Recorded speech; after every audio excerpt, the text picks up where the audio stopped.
So I just thought in this video that I would like to show everybody my 3 handheld Echo leaf blowers, and I'll start off with the oldest one here, which is a PB200, and this leaf blower is in excellent used condition. It has both pieces to the nozzle, and it's actually in very good shape. This filter cover is off of an Echo GT200. It was missing the filter and the cover when I bought it, so I just replaced the air filter with a new one, and taken the cover off of another machine that I bought to fix and sell, the GT200, which was similar to the other 2 grass trimmers that I purchased in the past and made a repair video about. I believe this is from 2004. It's a Keurig, and the date stamp is I04.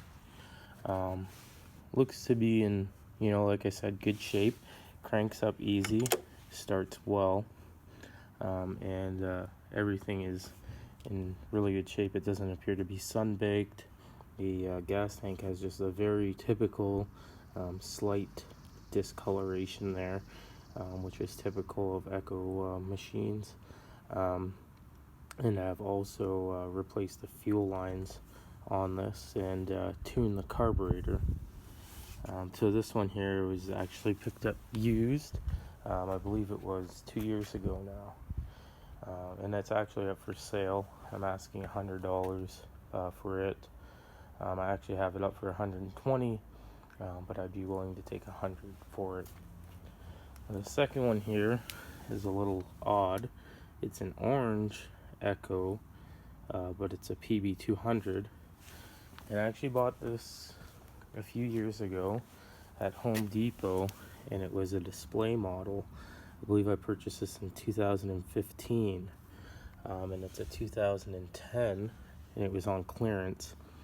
And if you notice, the blower nozzle, the end nozzle is actually one off of a PB250, so it's not correct to this machine, but that's what it came with, and I like actually having the circular nozzle.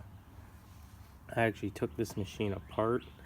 I completely gutted the exhaust besides the muffler portion, so there's no longer a catalyst in the exhaust, and I also ported and milled the cylinder, so it has a little bit more power than your average 21.2 cc engine. And this one is from 2010, and it's actually a Yamabiko sticker there, so when they changed from Keurig to Yamabiko. The last one here is a also this is in really good shape. Like I said, it was a display model. I haven't done anything to it other than got the exhaust, and I did a little bit of performance upgrades on the actual engine itself. This one here is the one that I owned since 2012, I believe.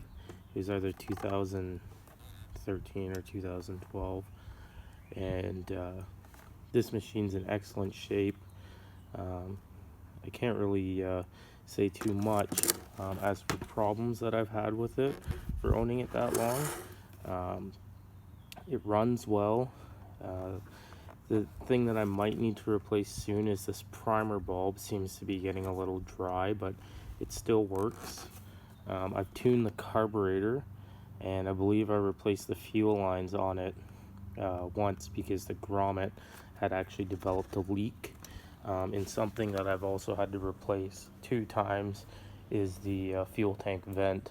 Is for the odd reason the fuel tank vent will develop a fuel leak, and with pressure building up in the tank will actually allow fuel to come out of the fuel tank vent.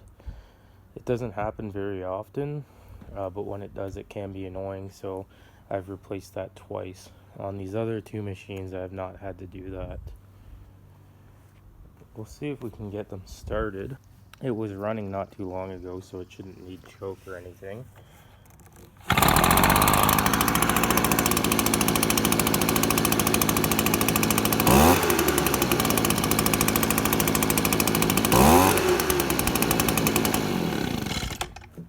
can see, it runs well.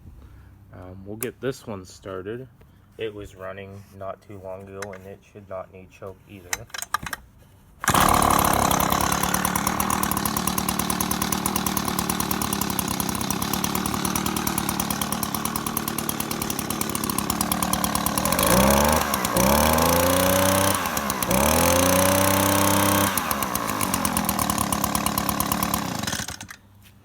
And this machine was not running. It is cold, but it should start right up.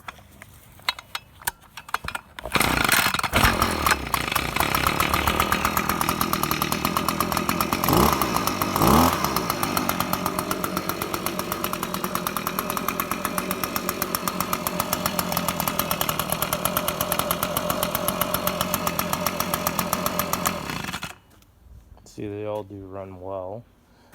The biggest complaint that I've heard with Echo leaf blowers in particular is they put the fan on the left side, and most people tend to use their leaf blower with their right hand. But I have not had the problem of the leaf blower sucking my pant leg in. I'm not sure. I don't wear, extremely tight fitting pants or anything, but I have not had that problem. And they all do work well. I have to say the one that would be the one to get would be the 250. As you can see there, it says rotational control. These machines, just because the hose is offset like that, tend to want to push towards the left, whereas you don't get that with the 250, and it causes less fatigue. I also noticed the 250 has a little bit more power because it is a 25.4 cc rather than a 21.2. Anyways, thanks for watching, and I hope you enjoyed this video. See you later.